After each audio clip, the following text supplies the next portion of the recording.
Well, Patrick, thank you so much for coming on the show. As somebody that, you and I met on LinkedIn years ago. And like I knew you when you were working in the pharmaceutical and also getting your master's. Yeah. And you were doing leadership development on the side. Just share with my audience, like how you went from doing it on the side as a side hustle to your full-time gig now. Yeah, it was interesting. And thank you for having me on, LA. It's always, I want to say maybe it's been 15 years or close to it. It feels like it anyway. And yeah, so we met. I remember you were in the hospital as well. And I was in the biotech industry. I was covering the oncology space for Maine, New Hampshire, and Vermont, and some of Massachusetts at times. And for anybody that's familiar with that industry, they know that there isn't a lot of love between healthcare providers in the pharmaceutical or biotech industry on a lot of levels. And being in that space, as you mentioned, I was sort of going through my master's program at that point around organizational leadership, but also about team effectiveness and a lot of different things, right? How do you navigate stress and how do you have productive conflict? And what I decided to do was, as my side hustle, I guess, even though I wasn't getting paid for it, it was providing me access to get into offices because I would go in and maybe meet with a nurse manager and I would have a question with them around, what do you guys do for navigating stress for the people at work here? Or, what do you do when you have employees that don't get along and your team is struggling? Or if I knew that there were issues, I would say, what would you think if I came in and did a workshop for you guys on some of the research around navigating conflict or dealing with stress? And they were always up for that, right? Because they didn't have a budget for it for the most part. And it provided an opportunity for me to build a real partnership with them and gain greater access. Mm-hmm. So that's how I used it. That's great. And I loved it. It was just something that it's like a passion and an obsession with me in terms of, and the environment that I came from was all around selling science. What's the science that backs it up? So I took the same approach to leadership and team development and personal development because there's a lot of research out there that demonstrates why certain things work and why they don't. Right. And that's the approach I've taken. Right. And it's so funny. And this is the whole reason why I wanted to have you on the podcast, because you did a free workshop. And I hear a lot of people out there, not necessarily my clients, who say, well, I'm not going to speak for free. But when you do speak, there's always an exchange of value, whether you're getting an actual check or not. You're getting, in those situations, you got real life experience. But then it also turned into something else. Like these people remember you. Yeah. They're gonna refer you, because they're also raving about you. Those to me are like the 3 R's. You want your audience to remember, rave, and refer you to others. And by you speaking, this is part of, and we're going to get more into the different forms of speaking and the different ways that you're getting your message out there. But this is how you have been building your business, is through different forms of speaking.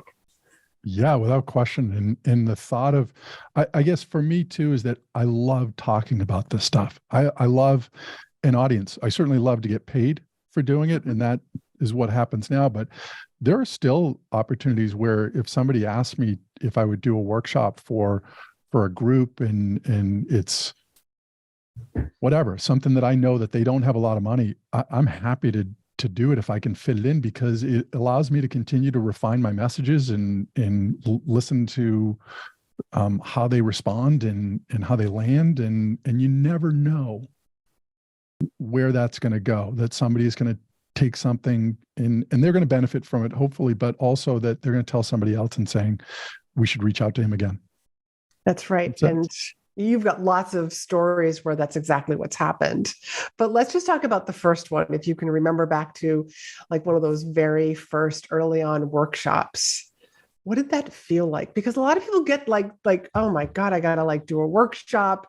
I'm nervous, or they just pass by the opportunity. They just say no. Can you sort of reflect back on that, one of those first few ones when you were working for the pharmaceutical company? Yeah, I remember there was a a group, a more local group, really large multi-practice oncology group. And this was really the first one that with this individual or this group, I ended up doing a series of workshops. And it was one that was really difficult to gain access to. This was a practice that everybody, it was on their target list. Everybody had this group on their list in terms of if you were in the industry. But as I mentioned, access is really difficult for people to be able to get in. So I knew the nurse manager. I also knew the director of pharmacy at this location, and I floated it by them. This was the first time I had done it, of saying, here are some of the things that I'm hearing throughout other organizations in this space around the challenges. Would you have any interest if I did a workshop on this? And they were thrilled.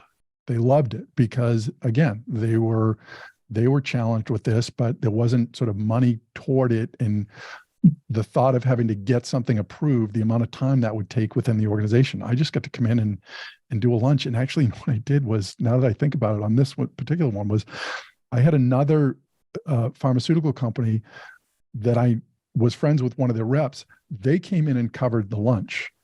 Oh, nice. So they got to show up too. And they were thrilled too, because they get to get access. They supplied the food for it. I did the workshop, and it was just a great event, and it was really well received. And for me, what I loved about it was that I felt like I was an actual partner with this office. Like not that what I was doing in terms of the treatments that I was talking to them about wasn't helping their patients, but this was really something I looked and said, this is a need that they have. And if they're able to better navigate their own stress and work better as teams, their patients are going to benefit as well.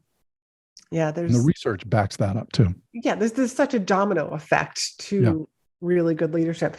And so what did you do afterwards? I mean, you did a free workshop. I mean, did you get like testimonials?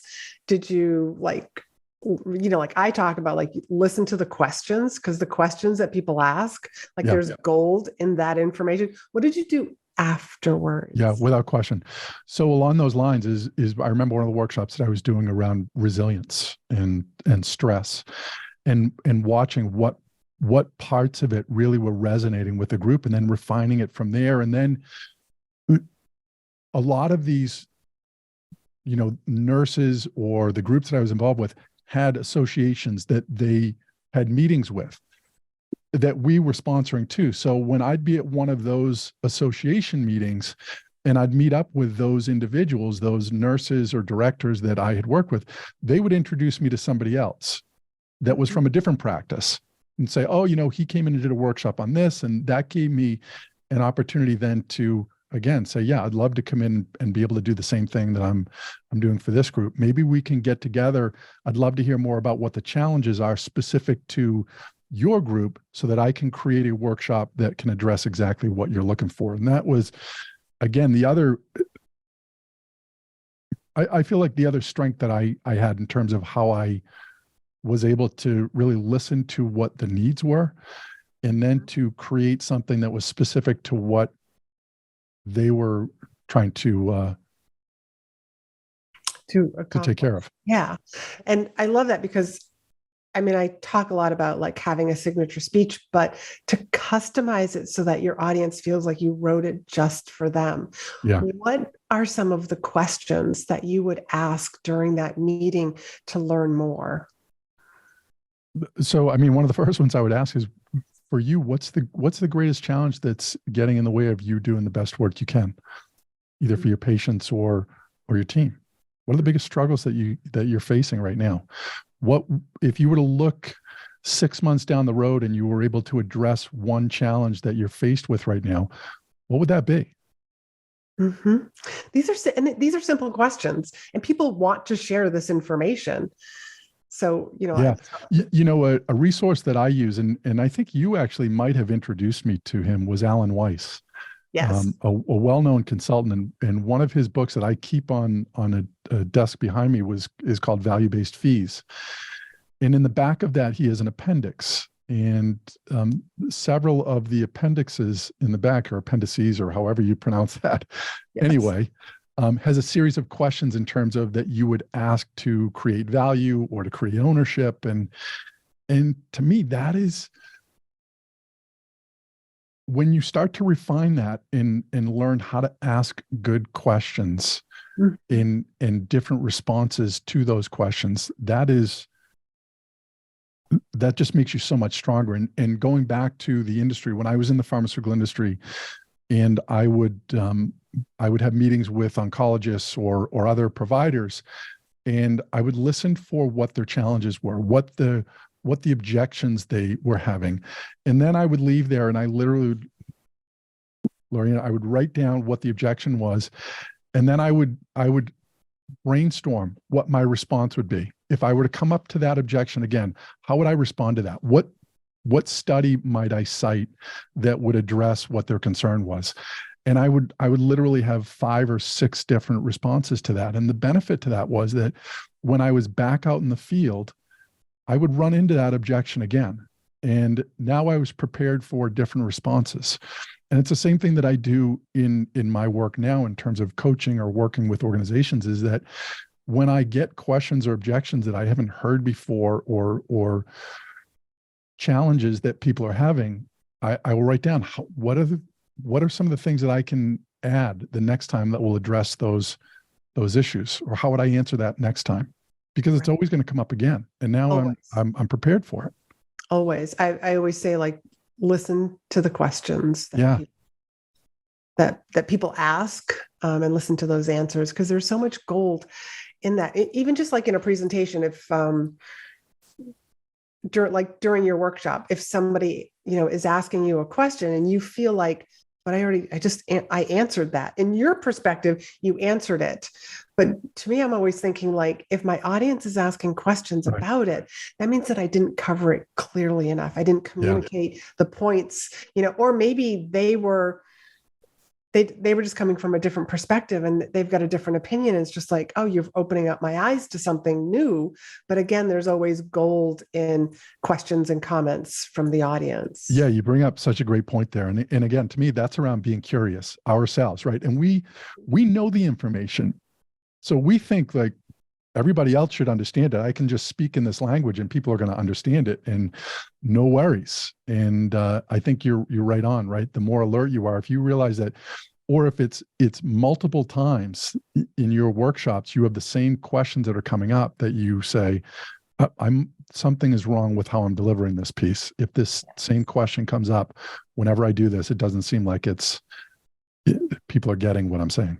Yes. And my fault. It's not their fault. Right. And for anybody who's listening, I mean, this is why you should record yourself, because maybe those questions in the middle, you might forget to write down. I mean, like, kudos to you to walk out to your car and take a bunch of really good notes. But for those of us, like, if you're not able to, I mean, record your presentations. That's super easy, like on, like when you're speaking virtually, but even when you're speaking in person, so that you can have all of those questions. Because I always say, like, you leave it on after you're also done, when people come up and they want to actually speak to you. Can you talk about, what ripple effect you have seen, not just from that very initial one, but even from some of the other industry meetings that I know that you've spoken at? For me, what I've noticed, and again, I started out in healthcare, I would say, just because that was where I was most comfortable, and that's where I had the greatest network. Every industry thinks they're unique in terms of the challenges that they're facing. And I don't try and argue against that. But what I do is I speak the language that is familiar to them, but the foundation doesn't change in terms of the models that I use. You just have to change some of the words so that it fits what they're doing. And again, I look to the environment that I came from in selling, is that provided me that opportunity to understand my audience, know your audience, and speak the language. And that's not about being disingenuous or unethical. It's really just about understanding that if I want the importance of this message to get through, then I need to understand the language that you speak in to be able to make sure that it can resonate to what your needs are.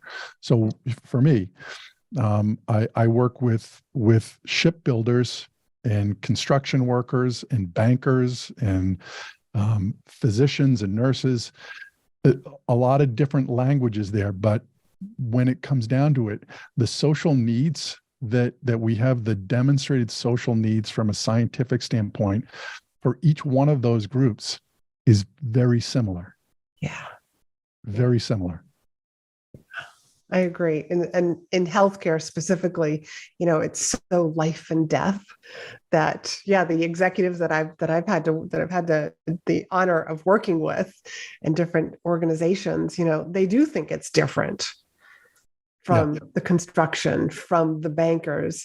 But you're right. No, you just peel back the layer and peel back their language, and leadership is leadership. Yeah. One of my favorite models that I was introduced to back in 2009 was a model called SCARF. It was developed by a neuroscientist out of Australia named David Rock, who's written a bunch of books in this space. And this SCARF model, I will say, even more so since COVID and post-COVID, I've found has become even more relevant. And it's based on 5 social needs that we have. And when the needs are satisfied, we have a reward response, meaning we move toward it, we become more engaged.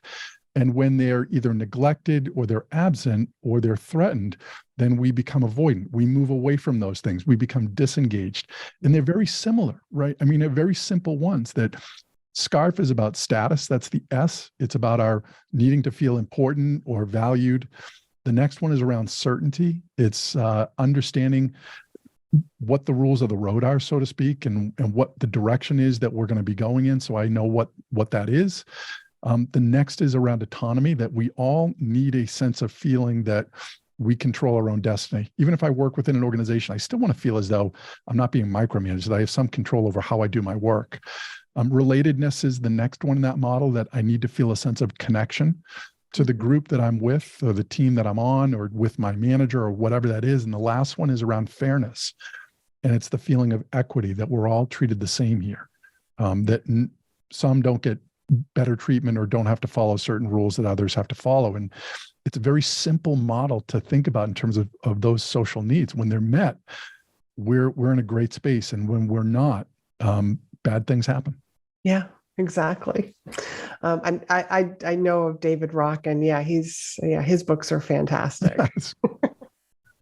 I love neuroscience. Basic stuff. And that's the foundation of leadership. It's the foundation of just about everything. Yeah. And there's a science behind this. It's not to say that it works all of the time, but there's evidence that backs up why these things are important. Right. That's, to me, the benefit of understanding them. Yeah. So there are other forms of getting your message out there that I love about what you're doing. So let's just touch on your book and the one, and you're also writing another one, because that's a form of getting your message out there. It's, and I'm a big fan of being a speaker and having books. And also you have a podcast. I mean, this is another way that you are just you're constantly speaking. You have, if you're recording a podcast every week, you're speaking at least every week. Yeah. If not more. Yeah. Yes. And if you look at some of the other ones now, so I've tried to continue that on. So LinkedIn Audios is another one that you can add to that, or LinkedIn Lives. I don't do those as much as I was, but I'm definitely doing more of the LinkedIn Audios, and I love that platform. So talk to us about using LinkedIn Audio as a stage. Yeah. So the LinkedIn Audios provide you an opportunity that you can, you can basically create a podcast on demand, that you don't need to have a podcast. If you're on LinkedIn, you could say, I want to do a workshop next week on how to create more engagement with your employees. And I'm going to do it for 30 minutes, and I can set it up on my LinkedIn under events, as long as I have creator under events and set that up. Mm-hmm. And what's really, to me, neat about that is that I can invite up to 1,000 first level connections every week to one of these. So if every week, if I wanted to do one of these, I can actively reach out and invite up to 1,000 people. And that's above and beyond all the people that if I just post it, it might get reshared. Somebody else outside of my network sees it if somebody likes it. But there's a lot of opportunity there. And also what I like about the LinkedIn audios is that it provides an opportunity for people to interact real time. So anybody in the audience that's on can raise their hand and they can come online and ask the question that they want to ask. So let's see, it was probably 3 weeks ago, I had as a guest Stephen M.R. Covey on. Yes. And his book was, I interviewed him on the podcast the end of last year when it first launched. And I reached out to him again to say, because I knew he was launching the paperback version of his book. And I said, do you want to do a LinkedIn Live? And we'll see where it goes. We'll do a Q&A. So we had over 250 people that had registered to sign up, which is pretty good. Yeah. And what was even better is that, you think about this, out of 250,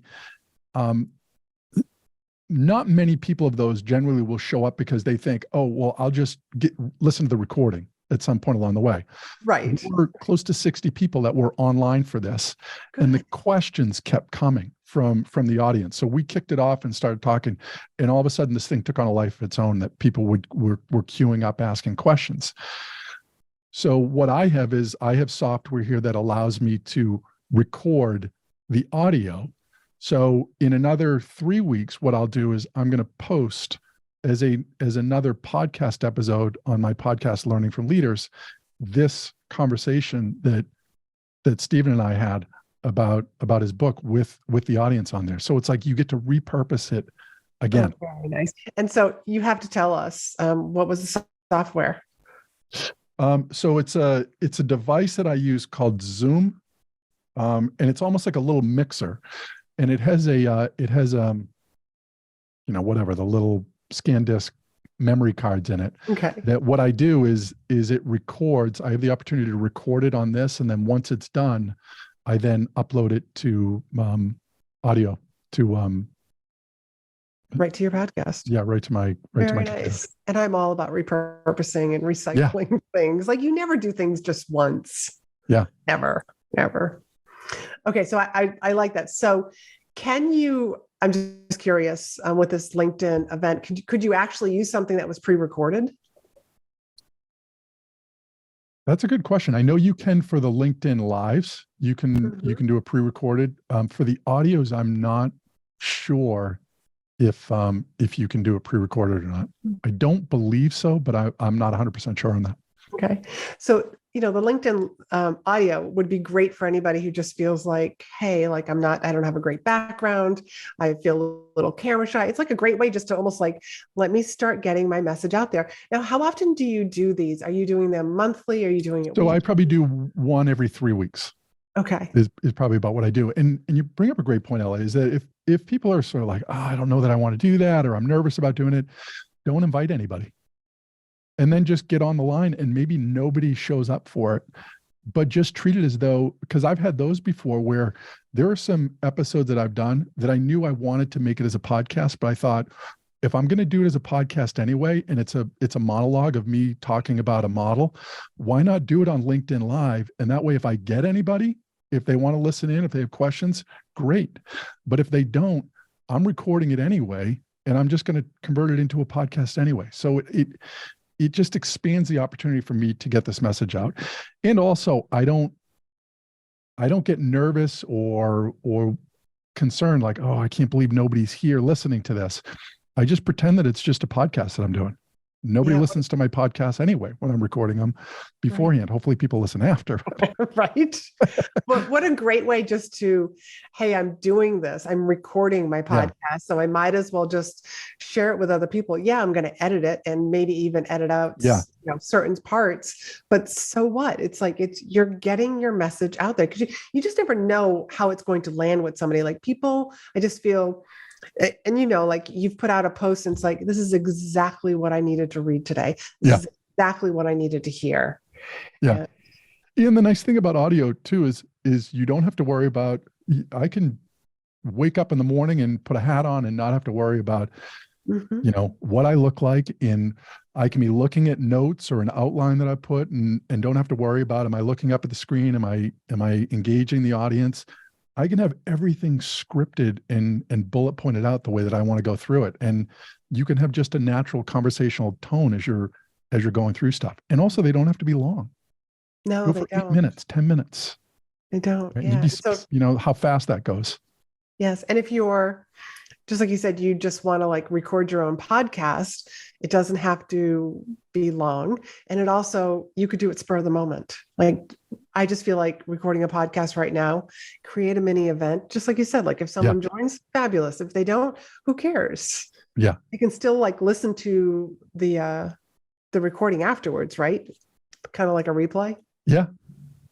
Well, as long as you have the recording software. If you don't, that's the only downside with the LinkedIn audios yet, is that unlike the LinkedIn lives, that somebody can listen to it after the event has happened. With LinkedIn audio, you can't do that. Once the episode is gone, it's gone. So all of those people, I think that probably don't listen, they think, I'll just listen to it later on, and they realize that there is no replay on this, unless you do what I do and it gets repurposed into a podcast. Because I had, especially on the Stephen Covey one, I had a bunch of people saying, "Look, I couldn't make it. Can you send me? When am I going to get the link to the recording?" I said, "You're not. There is no link to the recording, but there is going to be a podcast episode that I'm going to do. So just watch my LinkedIn site because it will show up." And I was one of those people who said, because you did a part 2 with him. Yeah. And I was just like, well, where's part 1? I have to listen to part 1. And I do remember I went to your website to actually listen to that first one, is where I believe it. Yeah. So that was the first one. Yeah. Very nice. And it's funny, so along those lines, in terms of, we're talking about networking or how does one thing lead to another. This was back in October that somebody from Wiley had reached out to me because of the podcast. So my podcast has been out since 2018. I think I'm at 175 episodes, somewhere around there. And they had reached out in regards to Stephen's new book, Trust and Inspire, that was published. I want to say it was like November or December when it got published. They said, "Do you want to get a preview of the book and then interview him on it?" So I was like, "Yeah, absolutely." Like, I thought it was a joke at first. I'm like, "Yes, I absolutely want to interview Stephen Covey." So we had such a great time. The interview I loved meeting him. He was awesome. So as we finished the interview, he's like, "Listen," he goes, "my sister, Cindy, is writing a book right now that she's finishing up, that she was writing with my dad, Stephen Covey, before he died. And when he died, suddenly the book sort of went on hold for her, but she's now in the process. It's been finished and she's going to be launching in January. Would you be interested in reading her book and interviewing her?" And again, I'm like, "Absolutely, please." So I get her book mailed to me. It's called Live Life in Crescendo, which is just a great book. And then from there, I was introduced to Jim Hewling, who's another Franklin Covey author who wrote a book called The 4 Disciplines of Execution, which is a book that I love. So I got to interview him. And then from that, it's like more and more of these type of book companies were reaching out to me about different opportunities. So I got to interview Jim Lair recently for his book that he co-wrote with Sheila Olson called Wise Decisions. I was able to interview Alan Weiss for one of his new books. And to me, that's, along this line of just get started. And all of a sudden things just sort of, they just roll into the next thing. And it just provides more credibility in terms of what you're doing. Yeah. You have to say yes. Yeah. Yes to yourself, but also, this goes back to, I'm hearing you talk about, and then it led to this one and this one. Speaking of the gift that keeps on giving, yeah. It's one after the other, You just never know. Just like you said, you thought it was a joke at first, Yeah. but you said yes. It turned out to be And the like book showed something up, real. and Yeah, it was awesome. that's So those have fantastic. been a lot of fun, to do those type of events. And to me, the podcast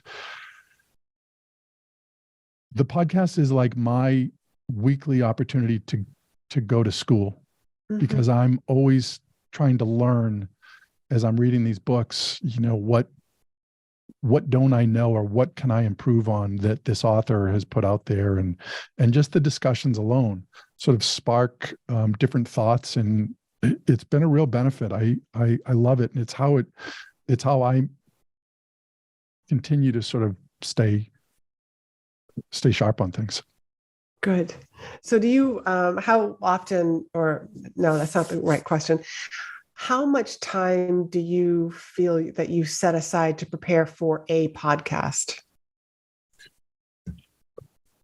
Well, it depends. So if it's a book that I'm reading, that obviously takes more time, because if you think about it, and what I love is that books that are out that have an audio with them already, Mm-hmm. I will listen to the audio. I have the book, and just so that I can reference back to it, but I will listen to the audio because I can do it so much faster, and it's easier for me to listen to, and I will be taking notes. Mm-hmm. I will generally have a pad of paper or something that I'll write notes as I'm going through. We'll stop it, and and I'll put like a cue next to it, like this is a question I want to make sure I ask based on what was just said in this book.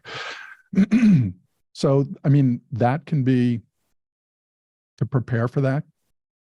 For a book that's an audiobook that's 8 hours, Mm-hmm. I put it at 2 times speed or 1.5 times speed, so it's still 4 to 6 hours of me having to listen to the book, and then another hour probably to formulate questions or thoughts in regards to what the flow is.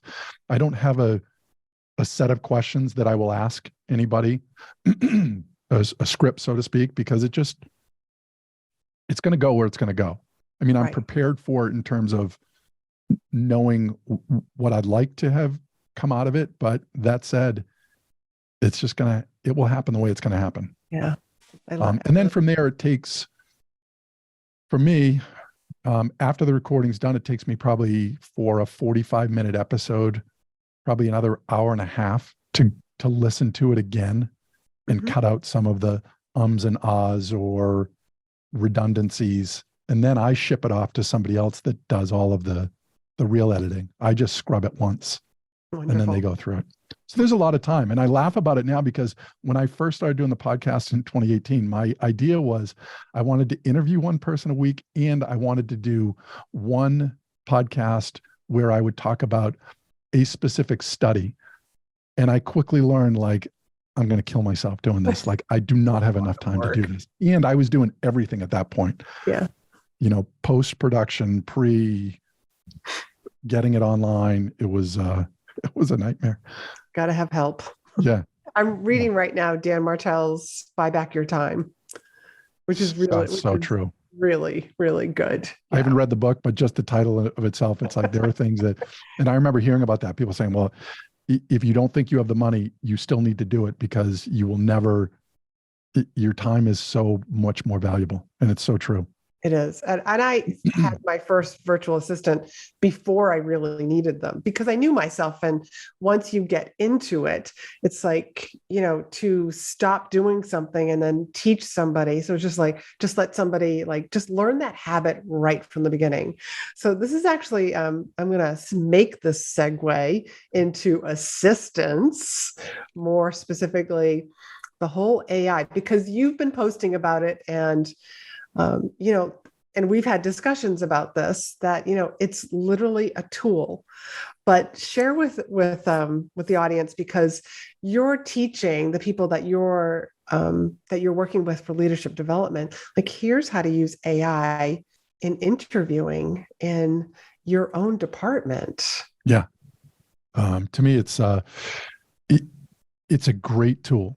But it is a tool. And, people have said, oh, well, what are you going to do when it replaces however many hundreds of thousands of individuals? And I remember hearing somebody else say, AI will not replace, your job.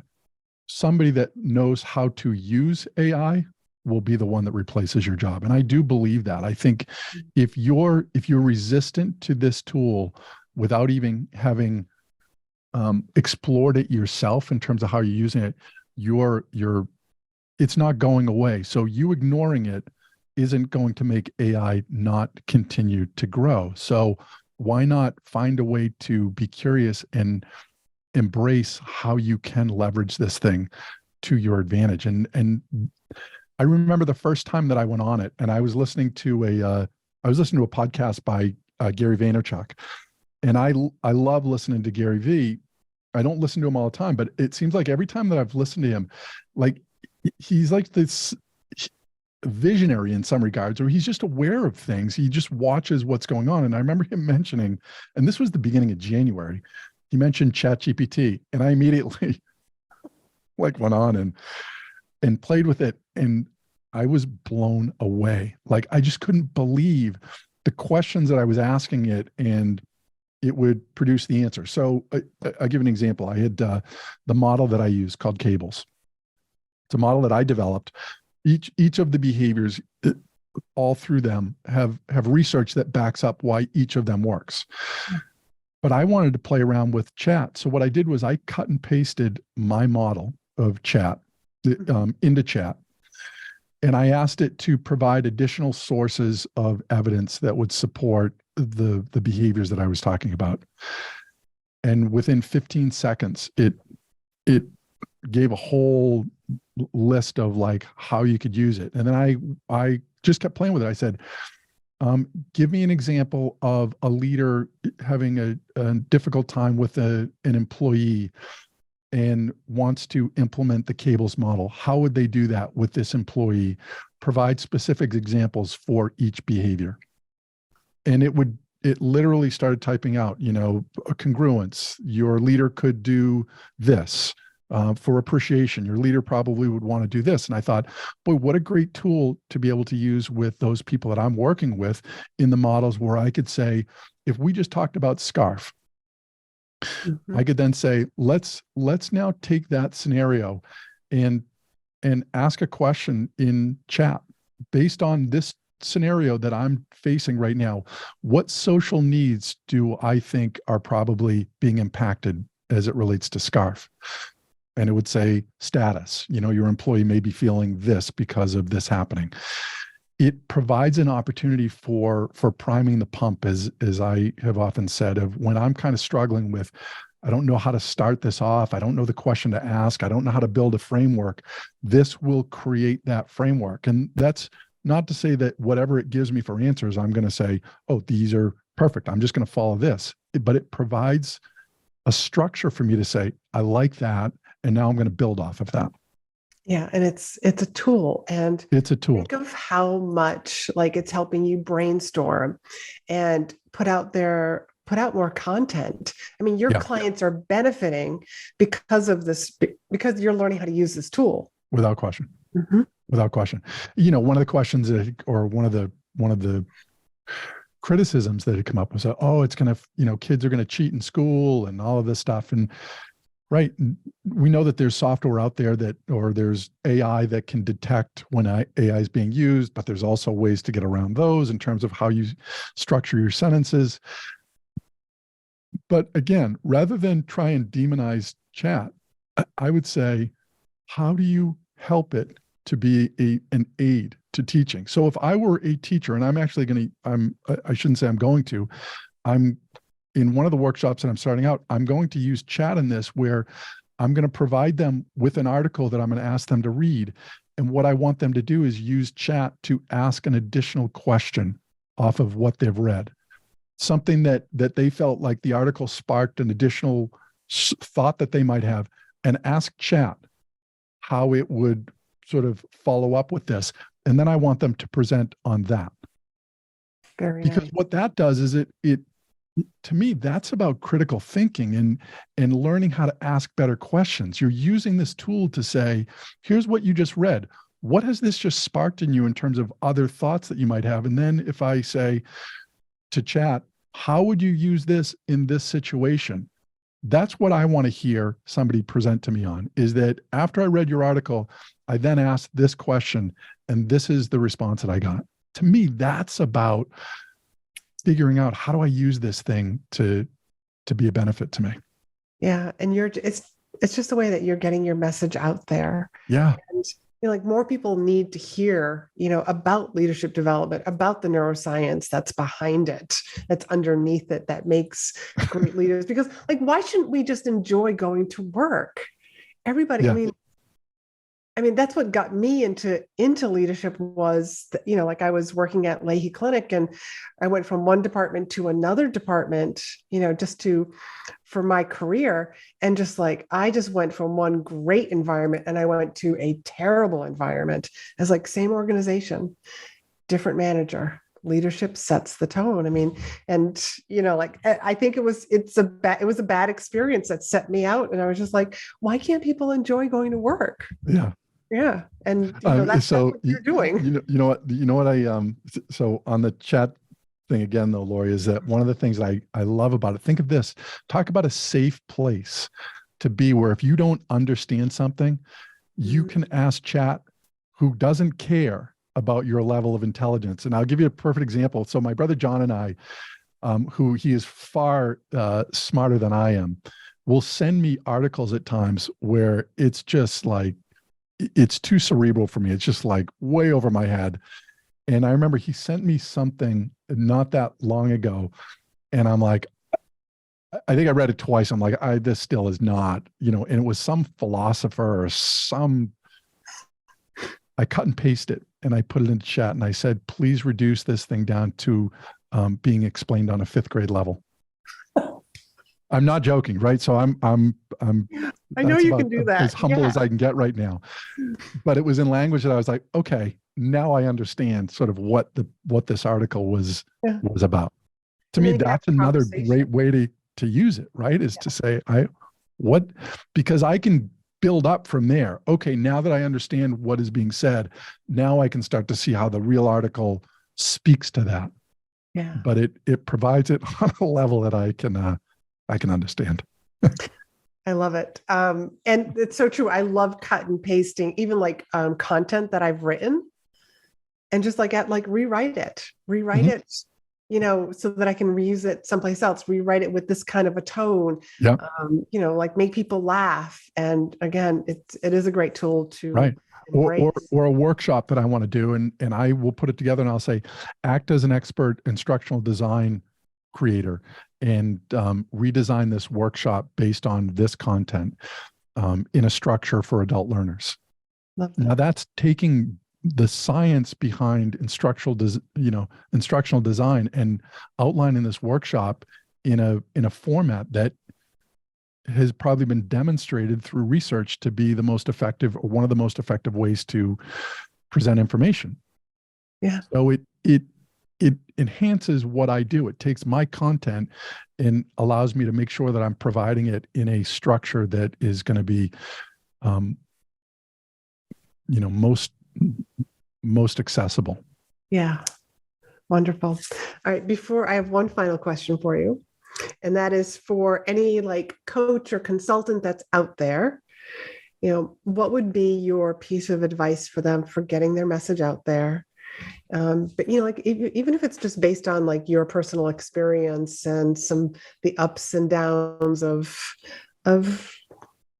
working for yourself. Well, that's a whole different, I would say network.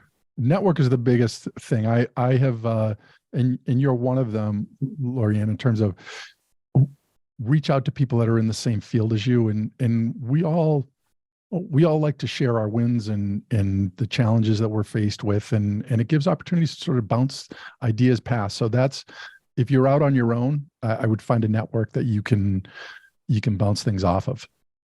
And in terms of what would I do, content is king. Yeah.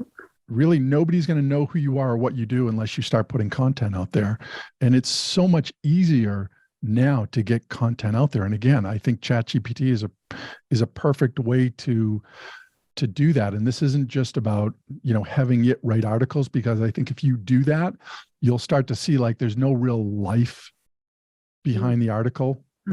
But if you're struggling with getting started, this can provide a structure to it where then you can go in and then you're just an editor to the article to make it sound a little bit more personal. And as you mentioned, there are ways that you can train it to write in your style. I haven't found it to be that great yet for me, but I know some people do that more regularly. But any type of content, I mean, there's so many different ways to do it, right? LinkedIn audios, LinkedIn lives, short articles, share stuff is another way. Share other people's content, comment on their stuff, on what you're seeing. Heartfelt comments, not just, yeah, that was great. It's like, talk about what was great about it, in your comment. I love that. And please share with everybody, like, where they can find you and learn from you, and just, thanks. So the book that I have is called The Leadership Bridge. You can get it off of Amazon. The best way to reach out to me is really through LinkedIn. I find that's where I spend most of my time. And it's obviously, it's Patrick, and the last name is Veroneau. It's V as in Victor, Eroneau. That's where I spend most of my time. I've got a website, which is Emery Leadership Group, and it's EMERY leadershipgroup.com. You can go there. Those are the best places to get a hold of me.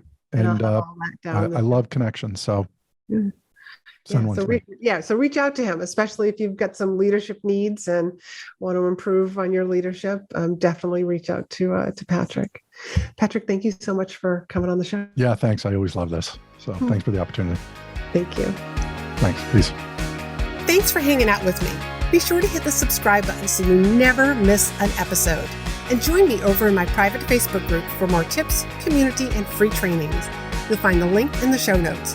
You can also help this podcast reach more listeners by leaving a review. And as a thank you, each month I pick one of my reviewers to win a free coaching call with me. So if you haven't done so already, please leave a review and you could be the next winner.